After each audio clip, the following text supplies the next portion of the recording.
শুরু করছি পরম করুণাময় আল্লাহর নামে। হে বিশ্ব দরদি, 5 ওয়াক্ত নামাজ কত সুন্দর করে পড়তে হয়, তার কোন কোন দিকে নজর রাখতে হয়, সূরার অর্থ কেমনভাবে বুঝতে হয়, তার গভীরে যেতে হয়, কেমনভাবে মনোনয়ন করতে হয়, তা আপনাদেরকে আমি বহু এপিসোডে তা বর্ণনা করেছি। নামাজ অবশ্যই পড়বেন। নামাজ সমস্ত ইবাদতের মূল। কোন কোন দিকে নজর রেখে আপনাকে নামাজ পড়তে হবে, কি চিন্তা রেখে আপনাকে নামাজ পড়তে হবে, তা আমার শেখানো আছে। যদি কেউ নাও দেখে থাকেন, এপিসোডগুলি দেখে নেবেন।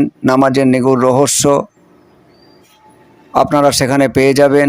এমনকি সূরা ইখলাসের যে ব্যাখ্যা দেওয়া হয়েছে, সেখানেও আমি নামাজ সম্বন্ধে বিস্তারিতভাবে বলেছি। আপনারা সেগুলো দেখে নেবেন। আজ আপনাদের সামনে অত্যন্ত সত্য এবং গুরুত্বপূর্ণ এবং অত্যন্ত কার্যকরী একটি ধ্যান প্রসেস এনেছি। দেখুন, বিভিন্ন জন যে বিভিন্ন রকমের ধ্যানের প্রসেস আপনাদেরকে দিয়ে থাকে, এতে আপনারা কতটা উপকৃত হয়েছেন তা আপনারা নিজেরাই জানেন। আমার কাছে বিভিন্ন রকমভাবে প্রশ্ন আসে। মসজিদকে সামনে নিয়ে আমরা ধ্যানে বসেছি, মসজিদের ছবি আমরা ধরে রাখতে পারছি না। কেউ কেউ বলেছেন, আপনি যে আলোর কথা বলেছেন সেই আলো দেখতে পাচ্ছি না। কেউ কেউ বলছেন যে মন এক জায়গায় স্থির থাকে না, ধ্যান করার সময়তে মন আরও এলোমেলো বেশি হয়। দেখুন, এগুলা হওয়াটাই স্বাভাবিক। আপনি মনের দোষ দিবেন না। মনের স্বভাব সে বিক্ষিপ্তভাবে চলাফেরা করা। মন তো আপনার চিন্তা, এই চিন্তা তো বিক্ষিপ্ত।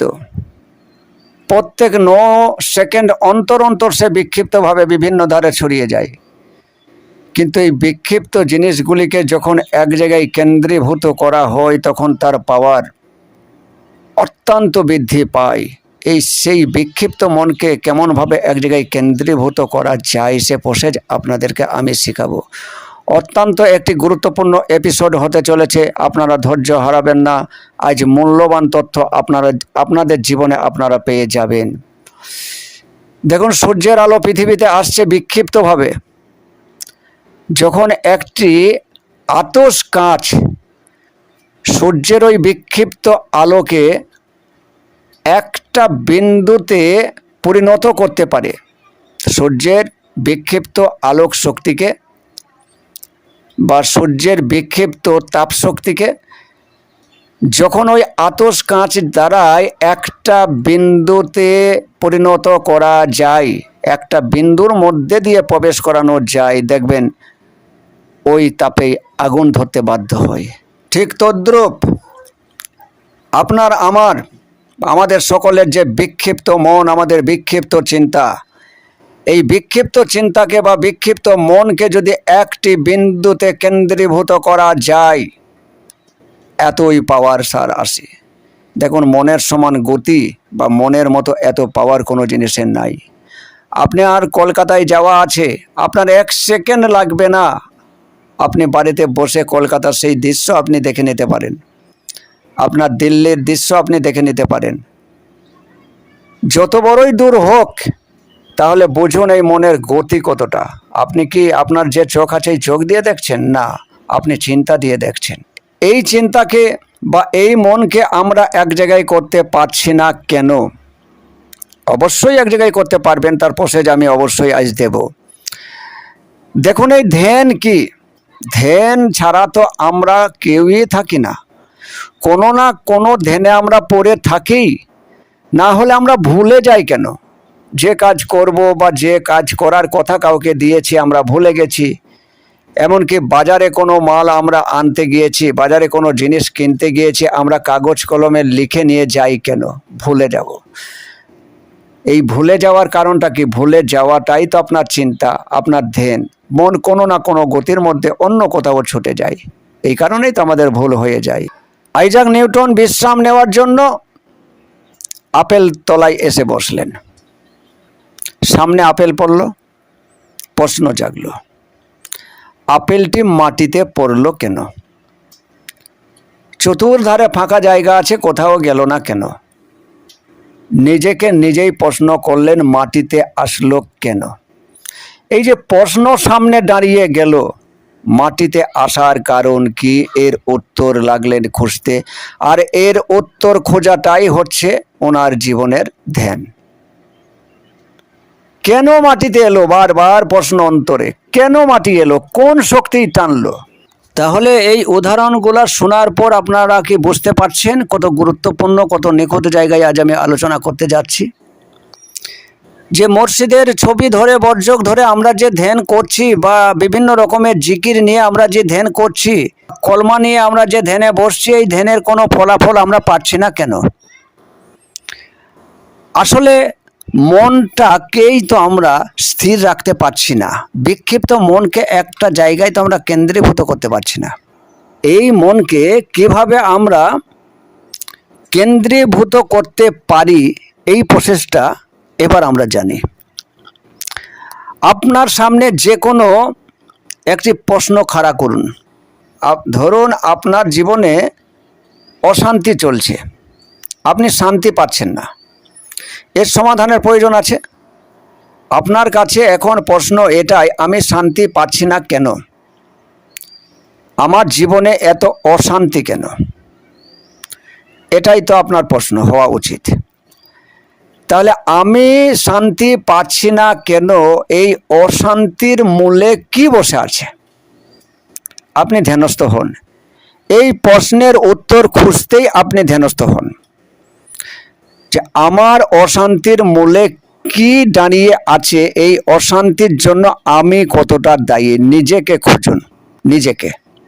আপনি অবশ্যই এই চিন্তায় যদি বিলীন হন, এই চিন্তায় যদি আপনি এগিয়ে যান, আপনার পিছনগুলাকে যদি স্মরণ করেন যে কোন কাজের ভুলের কারণে আজ এই অশান্তি আমার সামনে এসে দাঁড়িয়েছে, আপনি অবশ্যই এর উত্তর খুঁজে পাবেন।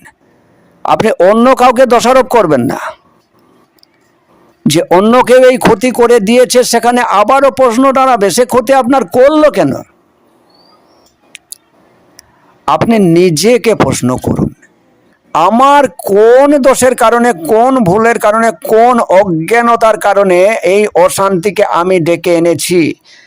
কারণ অশান্তি এমনি এমনি আসে না, অশান্তিকেও নেমন্তন্ন করে ডেকে আনতে হয়। এই প্রশ্নের উত্তর আপনি খুঁজুন। আপনি কোনো দেয়ালে হেলান দেন, সুস্থভাবে বসুন এবং গভীরভাবে খুঁজুন কোন দোষ আমার জীবনে ছিল, কোন ভুল আমার জীবনে ছিল। এটা হচ্ছে প্রসেস। আপনার মনের গতিটা একদিকে চালনার একটা রাস্তা। আপনাদের ভেতরে এমন প্রশ্ন হওয়া উচিত।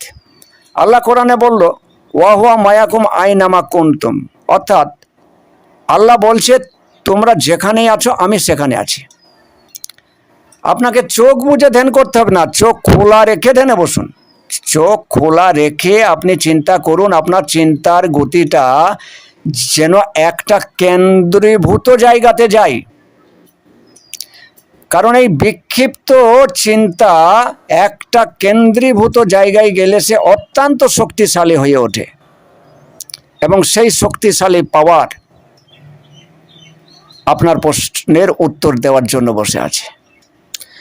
যে আমরা যেখানে খোদা সেখানে, আমি যদি জলের ভিতরে ডুব মারি সেখানেও খোদা, যদি ঘরের ভিতরে ঢুকি সেখানেও খোদা, যদি মাটির তলায় পাতালে কোথাও যাই সেখানেও খোদা। পরিষ্কার কথা বলেছে, তুমি যেখানে আমি সেখানে। প্রশ্ন করুন, এই প্রশ্নের উত্তর বিভোরভাবে খোঁজার চেষ্টা করুন। তাহলে আল্লাহ আমার কাছে আছে না ফাঁকাই কোথাও আছে, অবশ্যই আপনি পাবেন। আপনি নিজেকে প্রশ্ন করুন, ছাগলকে গাল দিলে ছাগলের কিছু যায় আসে না, আমাকে গালাগালি করলে আমার যায় আসে কেন? প্রশ্ন করুন, আগে প্রশ্ন করুন, এরপর ওই প্রশ্নের উত্তর যতক্ষণ পর্যন্ত আপনার কাছে 100% পরিশুদ্ধ উত্তর না আসছে, ততক্ষণ আপনি ওই উত্তরের ধ্যানেই পড়ে থাকুন। এটাই হচ্ছে প্রকৃত ধ্যান। আজকে যারা সাধক তারা সুন্দর সুন্দর কথা বলতে পারে, গভীর জ্ঞানের কথা বলতে পারে, কেন জানেন? এই একটাই প্রসেস। গভীর জ্ঞানের কথা কেন বলতে পারে? তারা গভীরভাবে ভাবে। আপনার মতো আমার মতো চোখ বন্ধ করে কাউকে দেখার চেষ্টা করে না, যে আমি চোখ বন্ধ করে আমার গুরুকে আমি দেখার চেষ্টা করছি, আর গুরু একবারে দেহে আমার সামনে এসে বসে যাবে, এই বৎস তোমার ধ্যান ঠিক আছে, হ্যাঁ ঠিক আছে, আমি তোমার কাছে চলে এসেছি, বলো তোমার কি চাই। না, এমনটা হবার নয়, এমন হয় না।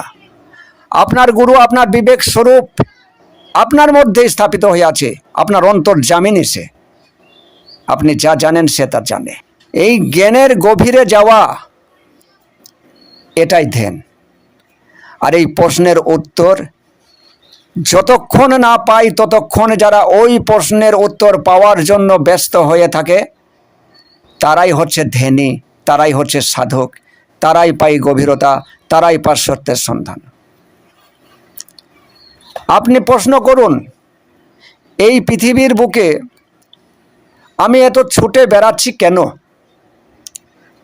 এই ছুটে বেড়ানোর পিছনে আমার উদ্দেশ্যটা কি? আমি তো সুখের জন্য, দেহ সুখের জন্য খুঁজে বেড়াচ্ছি, এত ছুটে বেড়াচ্ছি, নাকি অন্য কোনো উদ্দেশ্য আমার আছে? নিজেকে কখনো প্রশ্ন করেছেন, আমি কে? আমার মধ্যে কি কি আছে? আমার এই দেহ অভ্যন্তরের মধ্যে কারা বসবাস করছে? কেন আমি একা বসে থাকলে এত আমার ভিতরে কথা উদ্ভাসিত হয়? কখনো প্রশ্ন করেছেন? কখনো তাদের সাথে মজলিস করেছেন? নিজেকে প্রশ্ন করেছেন? আপনার যদি এটাই স্বভাব হয়ে থাকে যে আমি শুধু জেনে বেড়াবো, আমি অপর কাউকে প্রশ্ন করবার উত্তর নিয়ে নেব, আপনি এতে মহাপণ্ডিত হয়ে যাবেন, কাজের কাজ কিচ্ছু হবে না। নিজেকে প্রশ্ন করুন এবং নিজের অন্তর থেকে তার উত্তর বার করার চেষ্টা করুন। যখনই কোনো প্রশ্ন করবেন এবং সেই প্রশ্নের সমাধানের জন্য যখন আপনি গভীর চিন্তায় নিমজ্জিত হবেন, এটাই আপনার প্রকৃত ধ্যান। আর এই ধ্যানের মধ্যে আপনি অতি দ্রুত সাকসেসফুল হবেন, অতি দ্রুত ফল পাবেন। যদি না পান তখন আপনি কমেন্টে আমাকে গালাগালি করবেন। আমি গ্যারান্টি দিয়ে বলছি, প্রত্যেকটা প্রশ্নের উত্তর আপনি খুঁজে পাবেনই পাবেন, যদি আপনি স্বাভাবিক জ্ঞানীও হয়ে থাকেন।